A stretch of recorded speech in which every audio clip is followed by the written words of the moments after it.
എടോ പടാ, നേരെ ഇത്രയായിട്ട് നമ്മുടെ രാജാവിനെ കാണുന്നില്ലല്ലോ. ആ എടേ, നീ അറിഞ്ഞ എന്ത്? അടുത്ത ആഴ്ച മുതൽ കൊട്ടാരത്തിലെ സ്റ്റാഫുകളുടെ ശമ്പളം വെട്ടിക്കുറയ്ക്കാൻ പോകുന്നെന്ന്. അതിന് നാം വിഷമിക്കേണ്ട ഒരു കാര്യമില്ലല്ലോ. അതെന്താണേ? അതിന് നമുക്ക് ശമ്പളമേ ഇല്ലല്ലോ. വീരശൂര പരാക്രമിയായ പച്ചനി ശിവരാജൻ ഇതോ എഴുന്നള്ളുന്നു.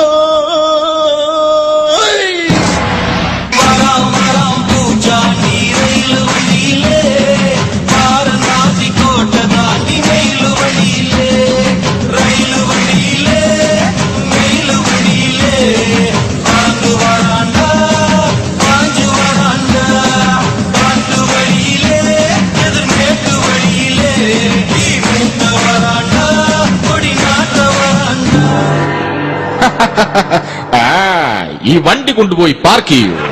രാജാവായ നാം വന്നിട്ട് കാഹളമൊന്നും കേൾക്കുന്നില്ലല്ലോ. കാഹളം മുഴങ്ങട്ടെ. അയ്യോ, ഒരു ഉയരുമില്ലാത്ത കാഹളം. അല്ല, ഇതാരും മന്ത്രിയോ? അതെ. മന്ത്രി, എന്തൊക്കെയുണ്ട് വിശേഷങ്ങൾ? ചോദിച്ചത് നന്നായി. രാജൻ, അടുത്ത ആഴ്ച എന്റെ മകളുടെ കല്യാണമാണ്. അങ്ങ് എന്തെങ്കിലുമൊക്കെ തരണം. എങ്കിലും അടുത്ത് വാ, ഒരു ഉമ്മ തരാം. അയ്യോ, അതല്ല, പൈസ ആയിട്ട് എന്തെങ്കിലുമൊക്കെ തരണമെന്ന്. എങ്കിലൊരു 100 രൂപ തരാം. അയ്യോ, ഞാനൊരു 500 പ്രതീക്ഷിച്ചു. ഇവിടെ 500 സോപ്പില്ലടേ, പകരം സൺലൈറ്റിന്റെ സോപ്പുണ്ട്. ഇങ്ങെടുത്ത് ചോദിച്ച എന്നെ വേണം അടിക്കാൻ. അമ്മ,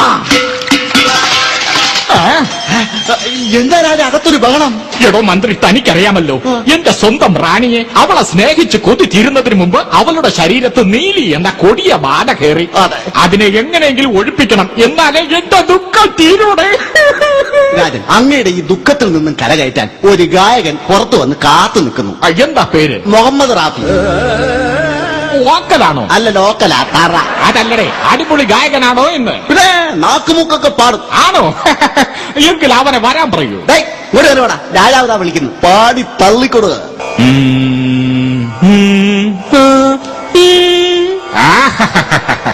ഞാൻ പറഞ്ഞില്ലേ, മാനസത്ത മനസ്സിൽ നിന്ന് തോലെടുത്ത മേലെ കിട്ടി നാക്കൂക്ക് നാക്കൂക്ക് നാക്കൂക്ക്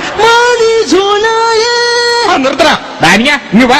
നിന്റെ ആക്കടാണെന്ന് വിചാരിക്കരുത്. നീ ആദ്യം പോയി നിന്റെ ഈ നാക്കും മൂക്കും ഒക്കെ ക്ലിയർ ചെയ്തിട്ട് വാ. എന്നിട്ട് നാക്ക് മൂക്ക് പാട്. നീ എന്നാണ് അവനെ വിളിച്ചോണ്ട് വന്നത്? തന്നെ രാജൻ. വാച്ച് പൊട്ടിച്ചേറിഞ്ഞ? അയ്യോ, പൊട്ടിക്കല്ലേ രാജൻ. പൊട്ടിയതെല്ലാം ഒട്ടിച്ചു കൊടുക്കപ്പെടും, പൊട്ടിയതെല്ലാം ഒട്ടിച്ചു കൊടുക്കപ്പെടും. ആരുടെ ആക്കടന്ന് വിളിച്ചു പോകുന്നത്? കേട്ടില്ലേ, പൊട്ടിയ സാധനങ്ങളെല്ലാം ഒട്ടിച്ചു കൊടുക്കപ്പെടുന്നു. എങ്കിൽ അവനെ ഉടനെ വിളിക്കൂ. ഇങ്ങോട്ട് കയറുവാടാ. പൊട്ടിയ സാധനങ്ങളെല്ലാം ഒട്ടിച്ചു കൊടുക്കുമല്ലേ? പൊട്ടിയ സാധനം എന്തുണ്ടെങ്കിലും അപ്പോൾ ഞാനത് ഒട്ടിച്ചു കൊടുക്കും. എങ്കിലിതാ, ഈ സാധനങ്ങളെല്ലാം പെട്ടെന്ന് ഒട്ടിച്ചിങ്ങിതാ. ഇതെന്തും കഴിഞ്ഞ ദീപാവലിക്ക് നാം പൊട്ടിച്ച കുറെ പടക്കങ്ങൾ.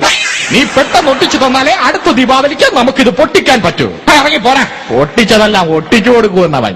നമ്മുടെ കളി.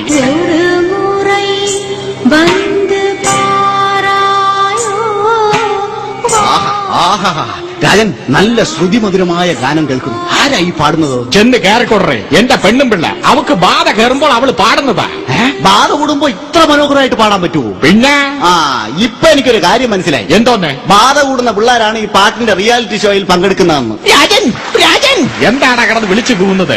റാണി മട്ടുപ്പാവിന്റെ മുകളിൽ സാരി ഉടുക്കാതെ പാട്ടും പാടി നടക്കുന്നു. ആകെ നാണക്കേടായല്ലടേ. പേടിക്കണ്ട, ചുരിദാർ ഇട്ടിട്ടുണ്ട്. സമാധാനമായി. എടോ, ഇങ്ങനെ പോയാൽ ശരിയാവില്ല. ഇതിനെന്തെങ്കിലും ഒരു പരിഹാരം കണ്ടേ പറ്റൂ. ഞാൻ ആലോചിച്ചിട്ട് ഒരൊറ്റ പരിഹാരമേ ഉള്ളൂ. എന്താ അത്? ഒരു കാര്യം ചെയ്യാം. ജാഗരം കണിയാരെ വിളിച്ച് റാണിയുടെ മോദം ഒന്ന് നോക്കിച്ചാലോ? എന്തോന്നെ? അല്ല, മോഹനം കണിയാരെ വിളിച്ച് റാണിയുടെ ജാതകം ഒന്ന് നോക്കിച്ചാലോ ഒന്ന്. എങ്കിൽ എത്രയും പെട്ടെന്ന് അയാളെ നമ്മുടെ മുമ്പിലിട്ട് കത്തിക്കൂ. രാജൻ, അപ്പൊ വല്ലടെ എത്തിക്കാൻ ഉത്തരവ്.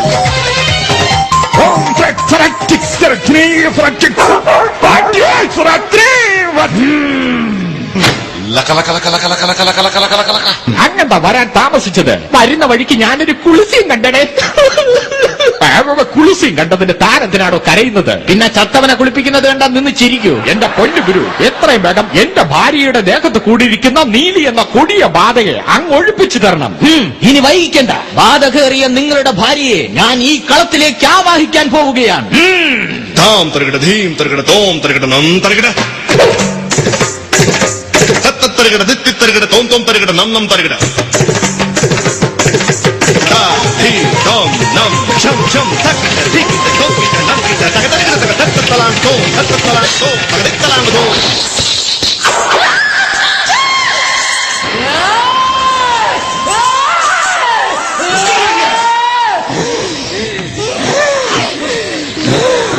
എന്റെ പൊന്നിരായ ഇത് ബാധ കയറിയതൊന്നും അല്ല.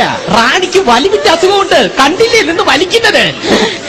ഇത് വലിവല്ല, ഇത് ഞങ്ങളുടെ ഒരു സ്റ്റൈലാ. ഞാൻ നീലി, ഞാൻ ചോപ്പൻ. കണ്ടില്ലേ ചുവന്ന ഡ്രസ് ഇട്ടിരിക്കുന്നത്? കളിയാക്കണ്ട, എങ്കിട്ട് വിളയാടാതെ എനക്ക് രക്തം വേണോ? ഇതെന്ത് ഭാഷയാണ് രായ ഈ പറയുന്നത്? എന്റെ പൊന്നു മന്ത്രവാദി, ഇതാണ് കുഴപ്പം. ഇടയ്ക്കിടയ്ക്ക് അവള് തമിഴ് പറയും. പൈറ്റക്കാരാ ரொம்ப ലൂസ്. വാനഴിച്ച് നല്ല ടൈറ്റാൻ, പോരാത്തതിന് ബെൽറ്റ് ഇട്ടിട്ടുണ്ട്. എടോ മന്ത്രവാദി, അവളുടെ ഭാവം മാറി. ദാ അഭ്യാസങ്ങൾ കാണിച്ചു തുടങ്ങി. ഇവൾ കാണിക്കുന്ന അഭ്യാസങ്ങൾ എന്താണെന്ന് ആർക്കും അറിയില്ല. മന്ത്രവാദി, ഒന്ന് പറഞ്ഞു തരൂ. അങ്ങോട്ട് മാറിയില്ല, ഞാൻ പറഞ്ഞുതരാണ്. ഇപ്പോഴാണ് സംഗതി പിടികിട്ടിയത്. ഇത് സ്ഥിരമായിട്ട് 2020 ക്രിക്കറ്റ് കാണുന്ന ഏതോ കൊടിയ ബാധയാണ്. അതെങ്ങനെ മനസ്സിലായടോ? കണ്ടില്ലേ അവള് വൈഡ് കാണിക്കുന്നത്? ഗുരു, ഇതെന്താണ് ഈ കാണിക്കുന്നത്? ഇത് മനസ്സിലായില്ലേ? ഇതാണ് ഔട്ട്. അമ്മ, ഇതെന്താ ഗുരു? ഇതാണ് LBW. എടോ മന്ത്രവാദി, ഇവളുടെ ബാധ എങ്ങനെയെങ്കിലും ഒഴിപ്പിച്ച് നമ്മെ രക്ഷിക്കുമെന്ന്.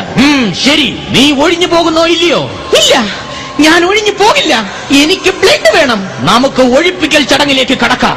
ഞാനിവിടെ 3 പെട്ടികൾ നിരത്തി വെക്കും. അതിൽ 3 മന്ത്രങ്ങളും കാണും. ഈ മന്ത്രങ്ങൾ നിനക്ക് അനുകൂലമാണെങ്കിൽ നീ രക്ഷപ്പെടും, ഇല്ലെങ്കിൽ നീ ഇവിടെ കിടന്ന് നരകിക്കും. മത്സരം തുടങ്ങാം. റെഡി? ഞാൻ മത്സരിക്കാൻ റെഡി. അങ്ങനെയാണെങ്കിൽ പെട്ടികൾ കൊണ്ടുവരൂ.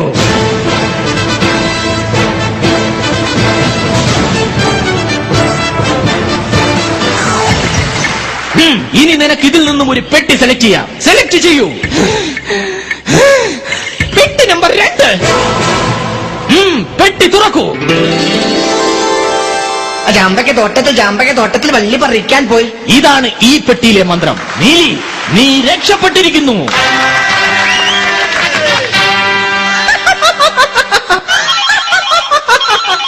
നിർത്തടി നിന്റെ കൊലച്ചിരി. ബ്ലഡ് ബാങ്കർ വിളിക്കുന്നു.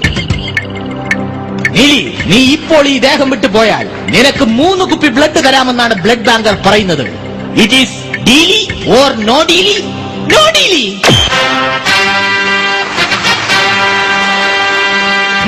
അടുത്ത പെട്ടി സെലക്ട് ചെയ്യൂ. പെട്ടി നമ്പർ 3. പെട്ടി തുറക്കൂ. ഒരു അമ്മ കടയിൽ പോയി 1 ഡസൻ വള വാങ്ങി. വളയുടെ നിറം എന്ത്? ഈ പെട്ടിയിലെ മന്ത്രം ഇതാണ്. നീലി, നീ വീണ്ടും രക്ഷപ്പെട്ടിരിക്കുന്നു. നിർത്തടി നിന്റെ കൊലച്ചിരി. ബ്ലഡ് ബാങ്കർ വീണ്ടും വിളിക്കുന്നു. നീലി, നീ ഇപ്പോൾ ദേഹം വിട്ടു പോയാൽ നിനക്ക് 5 കുപ്പി ബ്ലഡ് തരാമെന്നാണ് ബ്ലഡ് ബാങ്കർ പറയുന്നത്. It is deal or no deal? No deal. അടുത്ത പെട്ടി സെലക്ട് ചെയ്യൂ. പെട്ടി നമ്പർ 1. പെട്ടി തുറക്കൂ. ഡാമുഡൂം ഡസ്കണക്കണ കോക്കണക്കണ സ്കൈയാനക്കണ സ്കൈ കല്ലുമുള്ള സാ പട്ടണത്തിൽ പോ. ഇതാണ് ഈ പെട്ടിയിലെ മന്ത്രം. നീ വീണ്ടും രക്ഷപ്പെട്ടിരിക്കുന്നു. നിർത്തൂ നിന്റെ കൊലച്ചിരി. ബ്ലഡ് ബാങ്കർ വീണ്ടും വിളിക്കുന്നു. നീ ഇപ്പോൾ ഈ ദേഹം വിട്ട് പോയി കഴിഞ്ഞാൽ നിനക്ക് 10 കുപ്പി ബ്ലഡ് തരാമെന്നാണ് ബ്ലഡ് ബാങ്കർ പറഞ്ഞിരിക്കുന്നത്. It is deal or no deal? സൂക്ഷിച്ചു വേണം ഉത്തരം പറയാൻ, കാരണം ഇനി എന്റെ കയ്യിൽ പെട്ടികളില്ല. ഡീലി. ആശ്വാസമായി. അങ്ങനെ 10 കുപ്പി ബ്ലഡിൽ ഇവൾ ഒഴിഞ്ഞു പോകാമെന്ന് സമ്മതിച്ചിരിക്കുന്നു. ഈ 10 കുപ്പി ബ്ലഡ് ഇവൾക്ക് നൽകുന്നതിനായി രാജാവിനെ ക്ഷണിച്ചുകൊള്ളുന്നു. അയ്യോ, ആശ്വാസമായി, സന്തോഷമായി. നമുക്ക് അങ്ങനെ 10 കുപ്പി ബ്ലഡിൽ ഈ ബാധയെ ഒഴിപ്പിച്ചു. മന്ത്രവാദിയെ നാം സമ്മതിച്ചിരിക്കുന്നു. നിന്റെ കൊലച്ചിരി. ഇവിടെ എനിക്ക് തരാമെന്ന് പറഞ്ഞ 10 കുപ്പി ബ്ലഡ് തരാൻ. നിനക്ക് 10 കുപ്പിയല്ല 50 കുപ്പി ബ്ലഡ് തരാം. ഇവിടെ എന്തിനടി ഞാൻ തരുന്നത്? നിന്റെ മുമ്പിലല്ലേ ഇരിക്കുന്നത്. ദാണ്ടെ ഇരിക്കുന്ന ഈ മന്ത്രവാദി. നീ മൊത്തത്തിൽ അങ്ങ് ഡീൽ ചെയ്തോ? എടാ കള്ള രാജാവേ, നോ ഡീലി.